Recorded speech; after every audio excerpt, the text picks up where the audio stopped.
ஹல்லேலூயா. கர்த்தராகிய இயேசு கிறிஸ்துவின் நாமத்தில் அன்பின் வாழ்த்துக்களை தெரிவித்துக் கொள்கிறேன். நம் வேதத்திலிருந்து ஒரு வசனத்தை நாம் வாசிக்க கேட்போம். மத்தேயு 5வது அதிகாரம் 6வது வசனம். நீதியின் மேல் பசிதாகம் உள்ளவர்கள் பாக்கியவான்கள், அவர்கள் திருப்தி அடைவார்கள்.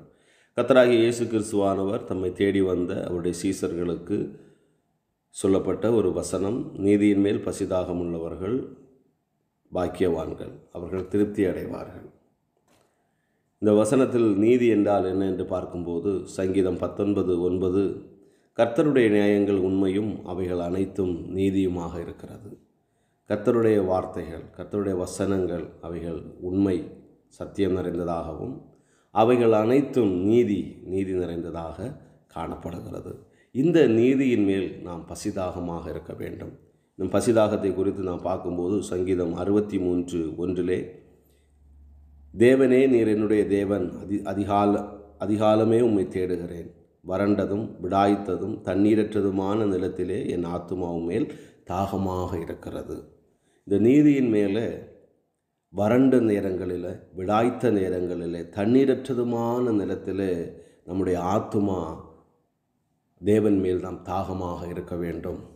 நாம் நன்றாக இருக்கும்போது மாத்திரமல்ல, இந்த சங்கீதக்காரன் கூறும் வண்ணமாக வறண்டு போன நேரங்களிலும் விடாய்த்த நேரங்களிலும் தண்ணீரற்றதுமான ஒரு வறண்ட அந்த சூழ்நிலைகளிலும் நாம் நீதியின் மேலே, ஆண்டவர் மீது நாம் பசிதாகம் உள்ளவர்களாக நாம் இருக்க வேண்டும். இன்னும் சங்கீதம் 107:4 நாம் பார்க்கும்போது அங்கு ஒரு கூட்ட ஜனம் பசியாக தாகமாக அலைந்து திரிகிறதை நாம் பார்க்கலாம்.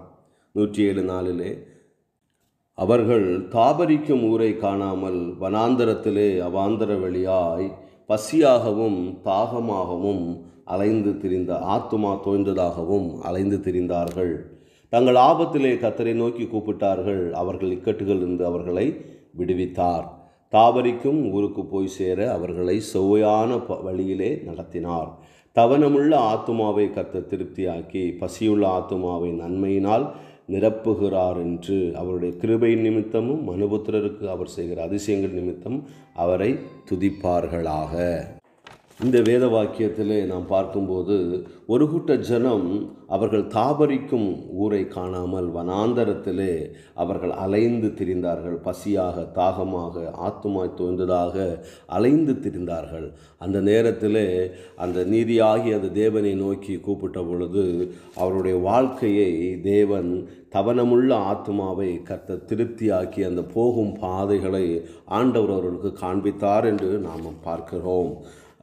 இன்னும் நாம் பார்க்கும்போது மத்தேயு 14வது அதிகாரம் 20வது வசனத்திலே பார்க்கும்போது கர்த்தராகிய இயேசு கிறிஸ்துவானவர் இந்த உலகத்திலே வாழ்ந்தபோது அந்த நீதியின் சூரியன் அந்த வனாந்தரத்திற்கு அவர் தனியே போனார் என்று நாம் பார்க்கிறோம். இதை கேள்விப்பட்டு அநேக ஜனங்கள் அநேக பட்டணங்களிலிருந்து கால்நடையாக அவரிடத்தில் போனார்கள். ஹல்லேலூயா.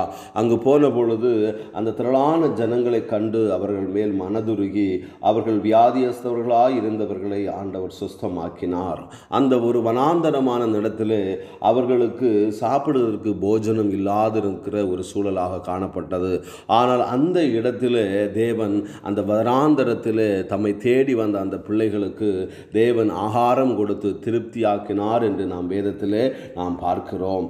வேத வசனத்திலே மத்தேயு 14:20 நாம் பார்க்கும்போது எல்லாரும் சாப்பிட்டு திருப்தி அடைந்தார்கள்.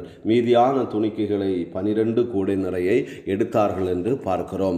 இந்த உலகத்திலே கர்த்தராகிய இயேசு கிறிஸ்துவாகிய அந்த நீதியின் சூரியனை தேடி தங்களுடைய வாழ்க்கையில் அவரை தேடி அவரிடத்தில் வார்த்தைகளை கேட்கிறதற்காக அவரை தேடி போன பொழுது அவருடைய வாழ்க்கையில் சரீர பிரகாரமான காரியங்களில் ஆண்டவர் அந்த உணவின் காரியங்களில் ஒரு திருப்தி கொடுத்ததை நாம் பார்க்க முடியும். நாம் வேதத்திலே பார்க்கிறோம். சங்கீதம் 103:5 பார்க்கிறோம். நன்மையினால் நம்முடைய வாயை திருப்தியாக்குகிறவராக இருக்கிறார். இன்னும் சங்கீதம் 107:8 பார்க்கும்போது தவனமுள்ள ஆத்துமாவை கர்த்தர் திருப்தியாக்கி பசியுள்ள ஆத்துமாவை நன்மையினால் அவர் நிரப்புகிறவராக இருக்கிறார். ஹல்லேலூயா. இன்றைக்கு இந்த வார்த்தையை கேட்கிற நாம் கூட இந்த உலகத்திலே நாம் வாழும்போது அந்த நீதியின் மேல் நாம் பசிதாகம் உள்ளவர்களாக நாம் காணப்படும் போது நம்முடைய வாழ்க்கையில் கண்டிப்பாக ஆண்டவர் திருப்தியை ஹல்லேலூயா ஒரு திருப்தியை கொடுக்கிறவராக இருக்கிறார். இந்த உலகத்திலே மனிதனுக்கு தேவை ஒரு திருப்தி உள்ள ஒரு வாழ்க்கை தான். இன்னும் நீதிமொழிகள் 30வது அதிகாரம் அந்த 15வது வசனத்திலே நாம் பார்க்கும்போது, திருப்தி அடையாத 3 உண்டு, போதும் என்று சொல்லாத 4 உண்டு, அவையாவன பாதாளமும் மலட்டு கற்பமும் தண்ணீரால் திருப்தி அடையாத நிலமும் போதும் என்று சொல்லாத அக்கினியுமே.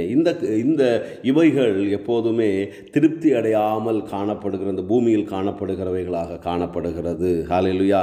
இன்றும் நம்முடைய வாழ்க்கையில் ஒரு திருப்தி உள்ள வாழ்க்கை வேண்டுமா? கண்டிப்பாக நம்ம ஆண்டவரை நாம் தேடும்போது அவர்தான் நம்முடைய வாழ்க்கையை திருப்திப்படுத்துகிறவராக இருக்கிறார். இன்றும் கூட அநேகர் ஆண்டவரை விட்டு ஹல்லேலூயா இந்த உலகத்தில் சில நேரங்களில் திருப்தி உள்ள ஒரு வாழ்க்கையை தேடுகிறவர்களாக அவர்கள் காணப்படலாம். ஆனால் ஆண்டவர் என்று சொல்லுகிற ஒரு வார்த்தை, நாம் ஆண்டவரை தேடும்போது, கர்த்தருடைய வார்த்தையை தேடும்போது, கண்டிப்பாக அந்த நீதியின் சூரியனாக அந்த இயேசு கிறிஸ்துவை நாம் தேடும்போது கண்டிப்பாக நம்முடைய வாழ்க்கையில் ஆண்டவர் ஒரு திருப்தியை தருகிறவராக இருக்கிறார். அதனால் நம்ம திருப்தியோடு அந்த நீதியின் சூரியனாக அந்த தேவனை தேடுவோம். நம்முடைய வாழ்க்கையில் திருப்தி உள்ள ஒரு வாழ்க்கையை நம்முடைய குடும்பங்களிலேயும் இந்த உலகத்திலே நம்ம வாழுவோம். கர்த்தர் தாமே நம் ஒருவரையும் ஆசீர்வதிப்பாராக. ஆமேன், ஆமேன், ஆமேன்.